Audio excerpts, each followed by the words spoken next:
Hello students, welcome to science class.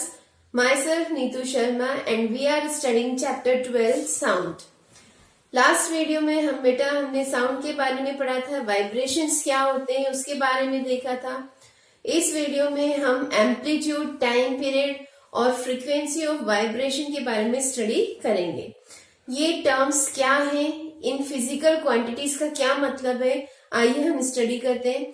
सबसे पहले तो हम देखते हैं कि अगर कोई ऑब्जेक्ट वाइब्रेट करता है तो वो वाइब्रेशन कैसा होता है।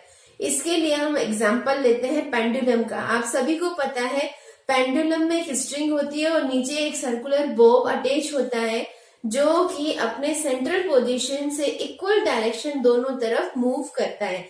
इसको हम कहते हैं ऑसिलेशन। तो ये एक पेरियोडिक ऑसिलेशन फॉलो करता है। सेम उसी तरह जब कोई ऑब्जेक्ट वाइब्रेट करता है अपने सेंट्रल पोजीशन से तो वो इक्वली आगे और पीछे मूवमेंट करता है। ये भी एक तरह का पेरियोडिक मूवमेंट है। तो सबसे पहले हम पेंडुलम की अगर बात करें तो पेंडुलम अगर ये इसका रेस्टिंग पोजीशन है तो इसको हम कहेंगे सेंट्रल पोजीशन।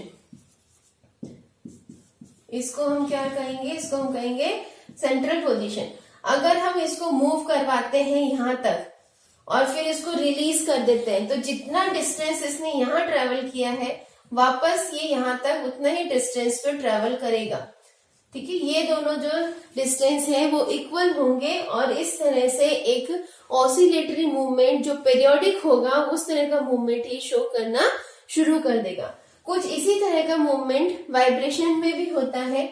मान लीजिए यहाँ पर एक ऑब्जेक्ट रखा है, इसका ये सेंट्रल या रेस्ट कंडीशन है, इसको खींचा हमने यहाँ पर कुछ दूरी पर तो इसका डिस्प्लेसमेंट यहाँ तक हुआ। ठीक है, इसका डिस्प्लेसमेंट अपने सेंट्रल पोजीशन से डी डिस्टेंस तक डिस्प्लेसमेंट हुआ। अब यहाँ से जब हम इसको रिलीज करेंगे तो ये आगे की ओर मूव करेगा और कितना आगे की ओर मूव करेगा उतना ही डी डिस्टेंस ये ट्रेवल करेगा और इस तरह से यहाँ पर मूवमेंट करेगा। तो एक बार आगे और एक बार पीछे, इस तरह से टू एंड फ्रो मोशन होगा सेंट्रल पोजीशन पे। इसी को ही हम वाइब्रेशन कहते हैं। अगर हम इसका ग्राफ वाइज रिप्रेजेंटेशन देखें तो ग्राफ वाइज रिप्रेजेंटेशन में ये वाइब्रेशन हमें कुछ इस तरह से दिखाई देती है। एक बार वो आगे की तरफ मूव करेगा, एक बार वो पीछे की तरफ मूव करेगा और ये जो डिस्टेंस होंगे ये इक्वल डिस्टेंस कहलाएगा, इक्वल डिस्टेंस होगा। ठीक है, इस तरह का जो मैक्सिमम डिस्प्लेसमेंट हो रहा है वाइब्रेशन का फ्रॉम इट्स सेंट्रल पोजीशन, इसी को ही हम कहते हैं एम्पलीट्यूड। तो एम्पलीट्यूड की डेफिनेशन क्या होती है बेटा? एम्पलीट्यूड मतलब होता है maximum displacement of object, maximum displacement of an object on either side of its central position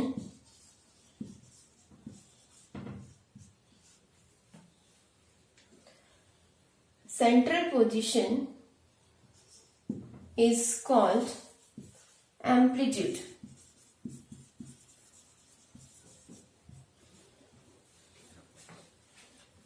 कितना मैक्सिमम ये अपने ओरिजिनल पोजीशन से डिस्प्लेस हो सकता है इसी को हम कह रहे हैं एम्पलीट्यूड। ये एम्पलीट्यूड बेटा कम भी हो सकता है, ये कम भी हो सकता है और ये ज्यादा भी हो सकता है। डिपेंड करता है कि आपने जब वाइब्रेशन करवाया तो कितना ज्यादा फोर्स अप्लाई किया। ठीक है, तो इस हिसाब से एम्पलीट्यूड चेंज हो जाएगा। अब आप यहाँ देखिए हम क्या काउंट कर रहे हैं, डिस्प्लेसमेंट देख रहे हैं, डिस्टेंस देख रहे हैं। ठीक है, कितनी लेंथ वो आगे पीछे कवर कर रहा है। तो हमें पता है यहाँ पर ये मेजर हो रहा है, measure the unit of length, it measure the unit of length. यहाँ पर लेंथ मेजर हो रही है, इसीलिए इसकी जो एसआई यूनिट है, ठीक है, एसआई यूनिट ऑफ एम्पलीट्यूड क्या निकलेगी, जो कि लेंथ की एसआई यूनिट होगी और लेंथ की एसआई यूनिट होती है बेटा मीटर। तो एम्पलीट्यूड की भी एसआई यूनिट क्या होगी, मीटर। ठीक है, अब हम बात करते हैं टाइम पीरियड की। तो टाइम आपको पता है सेकंड में हम इसको नापते हैं, तो टाइम पीरियड की जो एसआई यूनिट होगी वो भी सेकंड होगी। पर यहाँ पर हम बात कर रहे हैं वाइब्रेशन की, तो वाइब्रेशन के रेफरेंस में टाइम पीरियड क्या है? टाइम पीरियड का मतलब उस टाइम से है जिसमें एक वाइब्रेशन कंप्लीट होता है। और हमें पता है एक वाइब्रेशन कब हो रहा है? जब ये आगे जा रहा है और एक बार पीछे आ रहा है, मतलब दो यहाँ पर वेव्स काउंट हो रही है। तो एक वेव आगे जाने की और दूसरी वेव पीछे आने की, तो इस पूरे वेव को हम कह रहे हैं एक साइकिल। ये पूरी वेव क्या है? एक साइकिल। और इस एक साइकिल में लगने वाला टाइम क्या कहला रहा है? Time period. तो आप टाइम पीरियड को कैसे एक्सप्लेन करेंगे?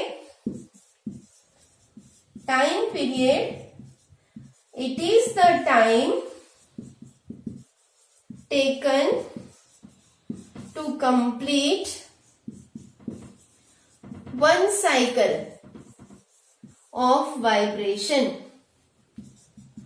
ठीक है, एक वाइब्रेशन की साइकिल को कंप्लीट होने में जितना टाइम लगता है उसको हम कहते हैं टाइम पीरियड। तो यहां से एक साइकिल शुरू हुई आगे की तरफ और कंप्लीट हुई पीछे की तरफ, एक बार आगे एक बार पीछे, तो ये कहलाती है one cycle. It is a one cycle of vibration.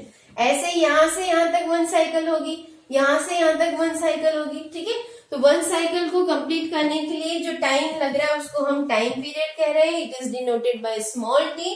और यहाँ पे इसकी एसआई यूनिट क्या होगी? एसआई यूनिट होगी इसकी सेकंड। क्लियर है? अब थोड़ा सा फ्रीक्वेंसी आपको समझना है। फ्रीक्वेंसी क्या होता है? यहां पर हमने देखा है कि एक साइकिल को कंप्लीट होने में कितना टाइम लग रहा है, वो कहला रहा है टाइम पीरियड। ऐसे ही एक सेकेंड में कितने ये साइकिल कंप्लीट होते हैं वो कहलाता है फ्रीक्वेंसी। ठीक है, मान लीजिए आपने टाइम दिया है एक सेकेंड का और एक सेकेंड में कितनी बार कंप्लीट वाइब्रेशंस हो रहे हैं, तो वो जो number of cycle of vibration है उसी को हम क्या कह रहे हैं? फ्रीक्वेंसी। ठीक है, तो एक सेकेंड में कितनी भी साइकिल्स कंप्लीट हो सकते हैं and the total amount of cycle is termed as frequency. तो we can define frequency as total number of cycle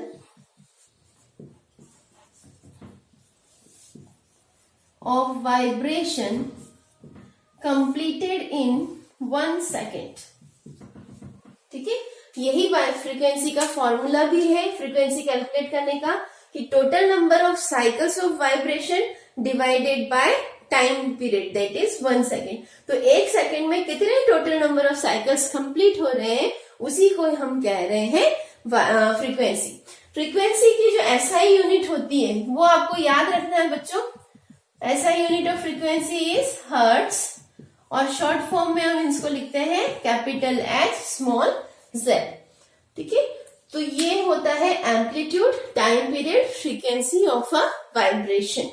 ठीक है, नाउ यहाँ पर एक एक्टिविटी है जिससे आपको पता चल जाएगा कि कैसे हम एम्पलीट्यूड और फ्रीक्वेंसी के बारे में जान सकते हैं। मान लीजिए आपके पास एक ड्रम है, ठीक है, बजाने वाला बच्चों का ड्रम आता है, वो ले लीजिए आप, कोई भी अगर घर पे है तो, और उसपे बहुत लाइटली स्ट्राइक कीजिए। आपका जो फोर्स है वो बहुत कम लगना चाहिए। जब आप ऐसा करेंगे तो आप बहुत ही कम फेंट साउंड को सुनेंगे, मतलब वहां पे वाइब्रेशन मिनिमम होगा। तो हम कह सकते हैं कि जब हम बिल्कुल धीरे से स्ट्राइक करते हैं तो ये जो वाइब्रेशन हो रहा है, एम्पलीट्यूड हो रहा है या डिस्प्लेसमेंट हो रहा है, वो बहुत मिनिमम हो रहा है।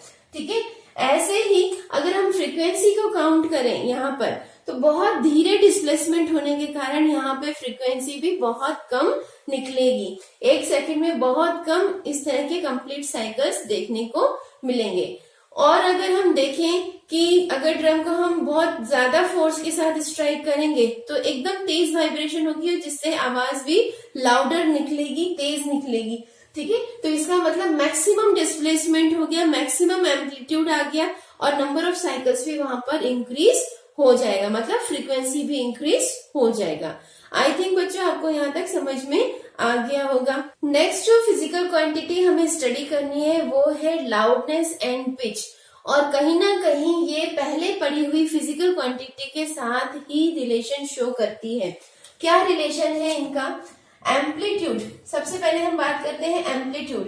तो एम्पलीट्यूड हमने पढ़ा था, ये क्या है? मैक्सिमम डिस्प्लेसमेंट है। Amplitude is also termed as maximum displacement of object during the vibration. ठीक है, अब इसके लिए मैंने आपको एक एग्जाम्पल बताया था कि हम ड्रम ले रहे हैं और ड्रम को हम बहुत हल्के से स्ट्राइक कर रहे हैं, बहुत कम फोर्स के साथ स्ट्राइक कर रहे हैं, जिसके कारण जो एम्पलीट्यूड है वाइब्रेशन का वो बहुत कम आ रहा है। ठीक है, और आवाज भी बहुत कम सुनाई दे रही है। ठीक है, अब हम उसी ड्रम को बहुत तेजी से स्ट्राइक कर रहे हैं, बहुत ज्यादा फोर्स लगा के स्ट्राइक कर रहे हैं, तो वाइब्रेशंस इंक्रीज हो गए हैं और जो साउंड की लाउडनेस है, साउंड का जो आवाज है वो भी काफी हाई हो गया। तो कहीं ना कहीं एम्पलीट्यूड किसको शो कर रहा है? Amplitude shows loudness. अब इसका रिलेशन क्या है ये आप ध्यान रखिएगा, क्योंकि ये क्वेश्चन पूछा जाता है, इन दोनों के बीच में रिलेशन क्या है। अगर हाई एम्पलीट्यूड होगा तो इसका मतलब साउंड कैसा होगा? लाउड होगा, लाउड वॉइस या लाउड साउंड प्रोड्यूस होगा। ठीक है, जितना ज्यादा वाइब्रेशन या जितना ज्यादा डिस्प्लेसमेंट, जितना ज्यादा एम्पलीट्यूड, उतना ही ज्यादा लाउड साउंड। और अगर लो एम्पलीट्यूड हो, इसका मतलब वाइब्रेशन कम हो, तो उसका असर कैसे साउंड पे होगा? फेंट साउंड, मतलब वेरी लो वॉइस का साउंड क्रिएट होगा, फेंट साउंड प्रोड्यूस होगा। फेंट मतलब बहुत धीमी लाउडनेस का साउंड। ठीक है, अब हम दूसरी बात करते हैं पिच की। पिच ये रिलेशन है फ्रीक्वेंसी के बीच में। ठीक है, frequency of vibration shows pitch of the sound। अब पिच मतलब क्या होता है?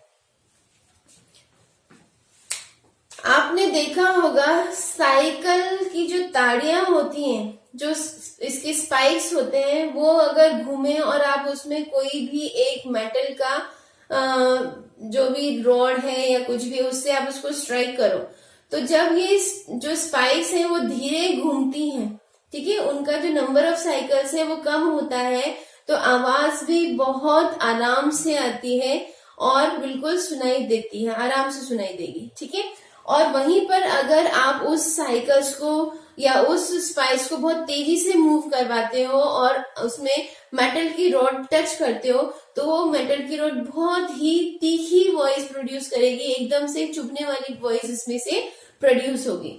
तो ये जो पिच है, पिच का मतलब होता है कि वॉइस क्या है, या श्रिल है या फिर फ्लैटर है।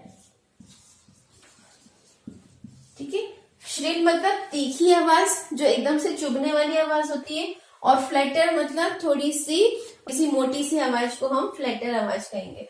ठीक है, तो जितने ज्यादा हाई फ्रीक्वेंसी होगी, फ्रीक्वेंसी मतलब नंबर ऑफ साइकिल्स, ठीक है, number of cycles of vibration in 1 second, तो जितने ज्यादा नंबर ऑफ साइकिल्स होंगे तो इसका असर किस पे पड़ेगा? पिच पे। तो पिच कैसी होगी? श्रिल साउंड प्रोड्यूस करने वाली होगी। ठीक है, और इस तरह की पिच को हम कहते हैं high pitch. Higher the frequency, higher will be the pitch. ठीक है, दूसरा क्या हो सकता है? Low frequency. लो फ्रीक्वेंसी में नंबर ऑफ साइकिल्स जो है वो कम होंगे, तो ऑब्वियसली बात है कि फ्लैटर साउंड प्रोड्यूस होगा, फ्लैटर साउंड प्रोड्यूसेस, और इसका मतलब कैसी पिच है? लो पिच है। शायद आपको ध्यान हो, मैंने जब आपको वोकल कॉर्ड्स के बारे में बताया था तो मैंने मेन, विमेन और चिल्ड्रन की पिच के बारे में भी आपको बताया था, जिसमें से जो चिल्ड्रन है और विमेन है, इनकी जो वॉइस है थोड़ी सी तेज गति वाली है, हाई पिच वाली है। ठीक है, और अगर हम मैन की बात करें तो मैन में फ्लैटर साउंड या लो पिच साउंड प्रोड्यूस होता है। तो ये उस समय बताया था आपको कि वोकल कॉर्ड्स की साइज और जो उसकी थिकनेस है, टॉटनेस है, उस पर डिपेंड कर रहा है। ठीक है, तो ये तो हो गया आपका एम्पलीट्यूड जो कि लाउडनेस को शो कर रहा है, एंड फ्रीक्वेंसी जो कि पिच ऑफ द साउंड को शो कर रहा है। कि या तो साइकिल्स बहुत कम हो तो आपको आवाज नहीं सुनाई दे रही, या साइकिल्स बहुत ज्यादा हो वाइब्रेशन के तब आपको आवाज सुनाई नहीं दे रही। इसका मतलब फ्रीक्वेंसी अगर एक्सट्रीमली लो है तो कुछ साउंड ऐसे प्रोड्यूस होते हैं जो हमें सुनाई नहीं देते, और वहीं पर अगर फ्रीक्वेंसी बहुत ज्यादा हाई है और इतनी जल्दी साइकिल्स कंप्लीट हो रहे हैं तो वहां पे भी हमें कुछ साउंड सुनाई नहीं देते। अब हमें सुनाई कौन सा दे रहा है? इन दोनों के बीच की रेंज का। ठीक है, तो ऐसे साउंड जो हम सुन सकते हैं वो ऑडिबल साउंड है हमारे लिए, और ऐसे साउंड जो हम नहीं सुन सकते वो कहलाते हैं इनऑडिबल साउंड। तो सबसे पहले तो हमें ये ध्यान देना होगा कि ह्यूमन ईयर के लिए साउंड की रेंज क्या है। ठीक है, range of sound for human ear, हमारे कान कौन सी आवाज को सुन सकते हैं। ठीक है, रेंज ऑफ साउंड, और साउंड कौन सा? ऑडिबल, जो सुन सकते हैं, वो है बच्चों 20 हर्ट्ज टू 20,000 हर्ट्ज। इस 20,000 हर्ट्ज को हम 20 किलो हर्ट्ज भी लिख सकते हैं। तो आपको ये ध्यान रखना है कि ह्यूमन ईयर कौन सी वॉइस को आसानी से सुन सकते हैं, वो वॉइस कहलाती है ऑडिबल वॉइस या ऑडिबल साउंड, और इनका रेंज होता है 20 हर्ट्ज और 20,000 हर्ट्ज के बीच में। अब हम बात करते हैं इनऑडिबल साउंड की। इनऑडिबल साउंड जो होते हैं वो हमारे ईयर में सुनाई नहीं दे पाते हैं, पर कुछ ऐसे लिविंग ऑर्गेनिजम्स हैं जो इनऑडिबल साउंड्स को आसानी से सुन पाते हैं। ठीक है, तो इनऑडिबल साउंड फॉर ह्यूमन, अभी हम ह्यूमन की ही बात करेंगे, तो ये या तो 20 हर्ट्ज से बिलो होंगे या 20,000 हर्ट्ज से ज्यादा होंगे। इनकी दो रेंज हो सकती है, बिलो 20 हर्ट्ज और अबव 20,000 या 20 किलो हर्ट्ज। ठीक है, यहाँ पे हर्ट्ज लिख देती हूं मैं, 20,000 हर्ट्ज या फिर 20 किलो हर्ट्ज। ठीक है, इसी बेसिस पे हम इन साउंड को दो कैटेगरी में डिवाइड कर रहे हैं, ऑडिबल एंड इनऑडिबल। तो डिफरेंस आप क्या दे सकते हैं? The sound that we can hear is called audible sound, and sound which we cannot hear, sound which cannot be heard, ठीक है, इसको कहते हैं इनऑडिबल साउंड। ऑडिबल साउंड का रेंज ह्यूमन ईयर के लिए है 20 हर्ट्ज से 20 किलो हर्ट्ज तक। ठीक है, और इनऑडिबल साउंड दो तरह के होते हैं, एक होता है बिलो 20 हर्ट्ज वाला, इसको हम कहते हैं इंफ्रासोनिक साउंड। ठीक है, और दूसरा होता है अबव 20,000 हर्ट्ज या फिर 20 किलो हर्ट्ज, ये कहलाता है अल्ट्रासोनिक साउंड। ठीक है, तो ये दो डेफिनेशंस हो गई हैं। अब जैसे सबको पता है ऑडिबल, हम ह्यूमन ईयर की बात करें तो ये वाला जो ऑडिबल रेंज ये किसके लिए है? ह्यूमन बीइंग के लिए है। पर ह्यूमन बीइंग इनऑडिबल साउंड को तो नहीं सुन पा रहा है, तो यहाँ पर जो इंफ्रासोनिक साउंड बहुत ही कम फ्रीक्वेंसी का साउंड होता है, बिलो 20 हर्ट्ज होता है, और इसको आसानी से व्हेल्स या एलिफेंट्स सुन सकते हैं। जब हमने अर्थक्वेक वाला चैप्टर स्टडी किया था तो उसमें देखा था कि अर्थक्वेक के पहले जो फोरशॉक्स आते हैं उनको कई एनिमल्स डिटेक्ट कर लेते हैं और अपना बिहेवियर चेंज कर लेते हैं। ये इतने कम वाइब्रेशंस के साउंड प्रोड्यूस होता है अर्थक्वेक के दौरान। इस साउंड को हम इंफ्रासोनिक साउंड से रिलेट कर सकते हैं। तो कुछ एनिमल्स जो इंफ्रासोनिक साउंड को हियर कर सकते हैं, वो उनको पता चल जाता है कि ये फोर्स शॉक्स है और आगे कोई डिजास्टर प्रोड्यूस होने वाला है। ऐसे ही अल्ट्रासोनिक जो साउंड है, अल्ट्रासोनिक साउंड, इसको कुछ बैट, पोर्पोइसेस, डॉल्फिन्स, ये सब बहुत आसानी से रिकॉग्नाइज कर लेते हैं, हियर कर लेते हैं। ठीक है, तो ये हो गया आपका ऑडिबल एंड इनऑडिबल साउंड। जब हम अपने आसपास के साउंड को सुनते हैं तो कुछ साउंड हमें बहुत हार्श महसूस होते हैं, गंदे से लगते हैं, अनप्लीजेंट लगते हैं, और उनको सुन के हमें अजीब सी एंजाइटी या टेंशन होने लग जाती है। तो इस तरह की जो साउंड होते हैं, इसको हम नॉइस का नाम देते हैं कि कहीं से शोर आ रहा है, that is noise for us. ऐसे ही कुछ बहुत ही प्यारे साउंड होते हैं जिन्हें सुनने का मन करता है, जैसे सुबह सुबह चिड़ियों की आवाज आती है, अच्छा लगता है उनको सुनना। कुछ पैरट्स बोलते हैं या कुछ सिंगर्स जब सिंग करते हैं तो उनकी आवाज बहुत ही अच्छी लगती है, प्लीजेंट लगती है। तो इस तरह के साउंड्स को हम नॉइज नहीं कहते, इस तरह के साउंड्स को हम म्यूजिक कहते हैं। तो what is the basic difference between noise and music for us? Noise को जब हम डिफाइन करेंगे तो नॉइज हमारे लिए एक अनप्लीजेंट साउंड है। It is a unpleasant sound for us. वहीं पर अगर हम म्यूजिक को डिफाइन करें तो म्यूजिक हमारे लिए क्या है? प्लीजेंट साउंड है।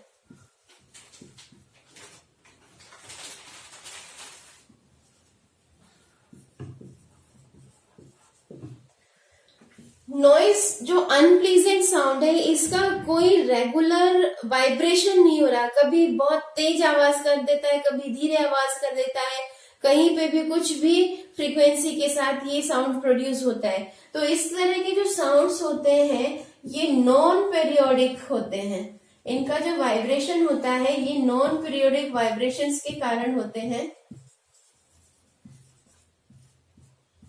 ठीक है, इनका जो वाइब्रेशन होता है वो नॉन पीरियोडिक होता है और इसको हम इर्रेगुलर वाइब्रेशंस भी कहते हैं। ठीक है, तो इस तरह की जो साउंड प्रोड्यूस हो रहे हैं due to non periodic vibration और इर्रेगुलर वाइब्रेशन, इसको हम नॉइज का नाम दे रहे हैं। वहीं पे जो म्यूजिक है ये पीरियोडिक वाइब्रेशंस के कारण हो रहा है, जिसमें एक पर्टिकुलर साउंड प्रोड्यूस हो रहा है जो हमें अच्छा लगता है सुनने में।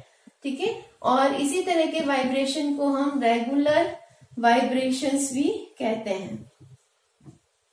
जैसे कि आपने कोई म्यूजिकल इंस्ट्रूमेंट सुना होगा तो उसमें जब स्ट्रिंग प्ले करते हैं या फ्लूट में एयर ब्लो करते हैं तो एक वाइब्रेशन जो क्रिएट हो रहा है वहां पे वो पीरियोडिक और रेगुलर फॉर्म का होता है, जो कि सुनने में अच्छा लगता है। तो इस तरह के जो वाइब्रेशन से साउंड प्रोड्यूस हो रहा है that is music for us. और वहीं पर कोई भी एक बच्चा समझ लो वो कुछ भी बजा रहा है, कहीं पे भी मार रहा है, तो उससे या यूं कहेंगे इर्रेगुलर वाइब्रेशंस प्रोड्यूस हो रहा है, नॉन पीरियोडिक वाइब्रेशंस प्रोड्यूस हो रहा है, that is noise for us. तो यहाँ बेटा आपने नॉइज और म्यूजिक के बीच में डिफरेंस देख लिया है, ऑडिबल और इनऑडिबल के बीच में डिफरेंस देख लिया है।